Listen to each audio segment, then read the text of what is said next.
U.S. President Joe Biden has declared at the United Nations that Russia has shamelessly violated the core tenets of the UN with its brutal, needless war in Ukraine.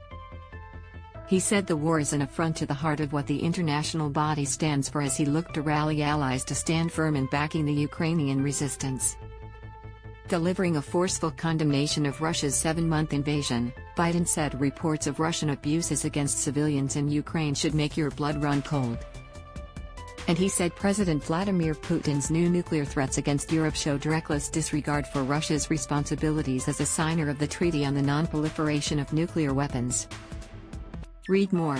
Vladimir Putin sets partial military call-up and says he won't bluff on nukes. He criticized Russia for scheduling sham referenda this week in territory it has forcibly seized in Ukraine.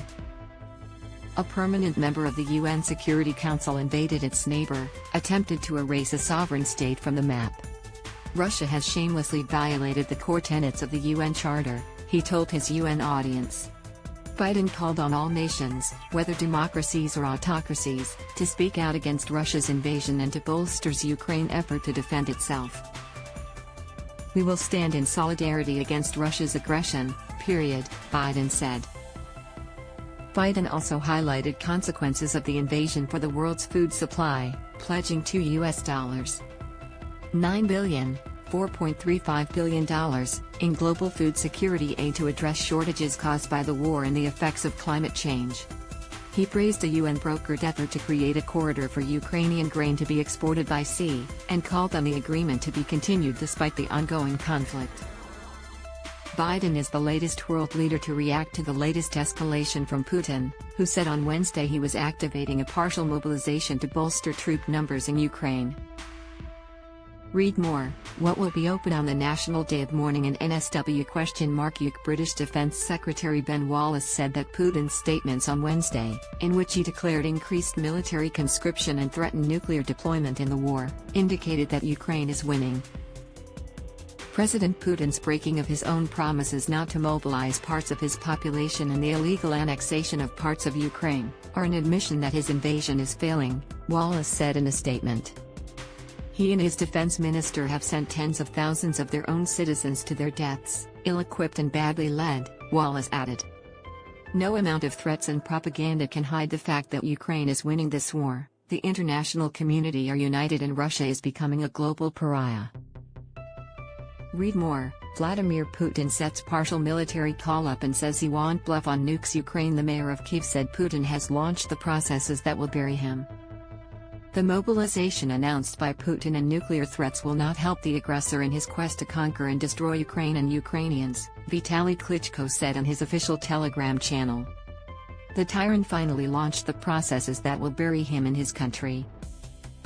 The civilized world must finally understand that evil must be destroyed completely, and not talk about some illusory peace negotiations. Polish Prime Minister Mateusz Morawiecki said the Kremlin will try to destroy Ukraine and change its borders. Information about partial mobilization in Russia has been confirmed. Russia will continue its work of destruction and try to destroy Ukraine and take part of the territory, Morawiecki said during a speech on Wednesday. We cannot agree to this. When Russia shows its brute strength, we must show our defense strength. Poland is part of the most important alliance in the history of the world, and this is a powerful guarantee of security for us. Lithuania. In response to the Putin's announcement, the Lithuanian government has raised the readiness of its army's Rapid Reaction Force. Lithuania's Rapid Reaction Force is being put on high alert to prevent any provocation from Russia, tweeted Arvydas Anušauskas, Lithuania's Minister of National Defense. Lithuania, a European Union member, shares a 297-kilometer border with Kaliningrad Oblast, an exclave of Russia. Latvia. A top government official in Latvia said it will not offer shelter to Russians fleeing Putin's partial mobilization of citizens in the war in Ukraine.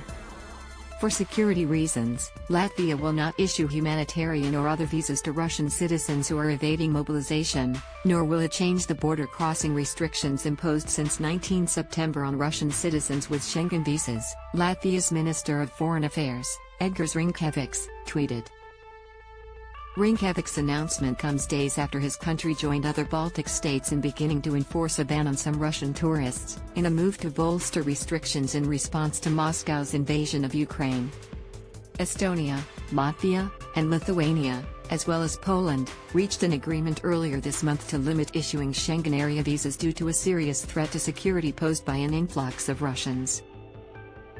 The Schengen area comprises 26 mostly EU countries that allow unrestricted movement within the zone's borders.